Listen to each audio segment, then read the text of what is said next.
So I heard some of you guys are having some issues with works cited pages and they're driving you crazy. So I wanted to show you a little bit about how to take care of those problems using Docs.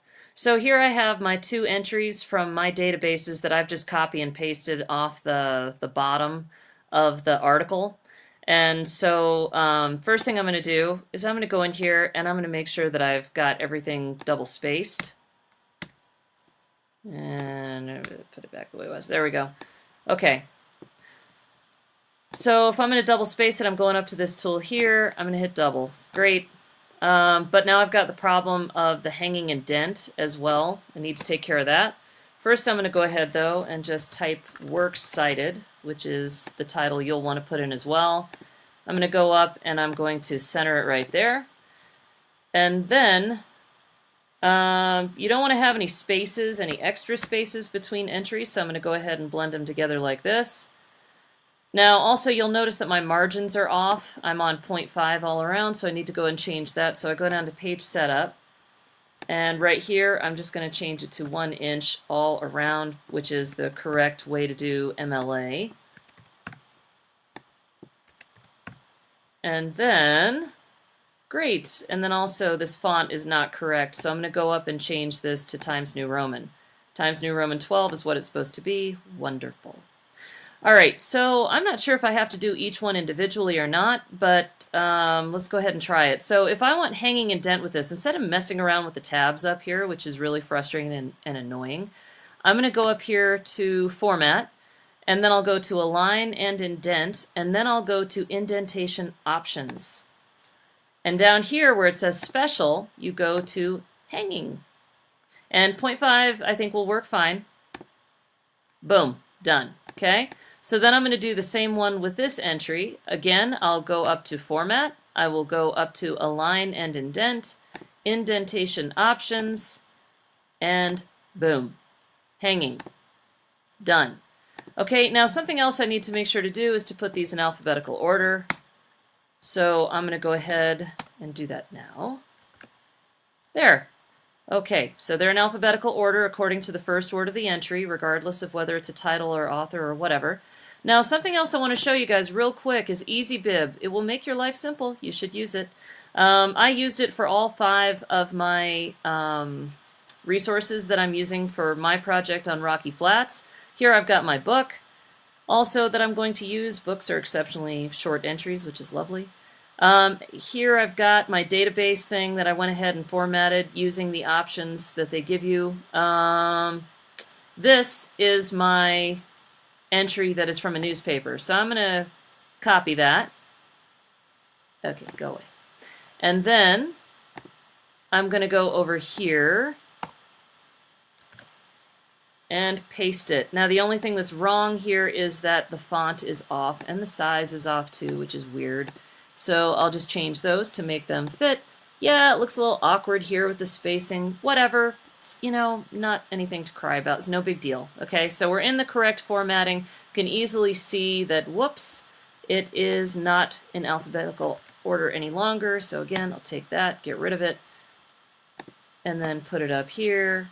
So there we go. So I've got Biggs, Building, Friedman. Perfect. And then I would need to add my other 2 entries. Now again, if you decide to use EasyBib and you put in all of your entries using this lovely little tool up here, like if you're doing database articles, select database, and then you'll select which kind and all that kind of stuff. I went down here and I said, okay, I think it was a journal article. And for most of you, it probably will be. And then it'll give you a whole bunch of options as to what's the title and all that kind of stuff.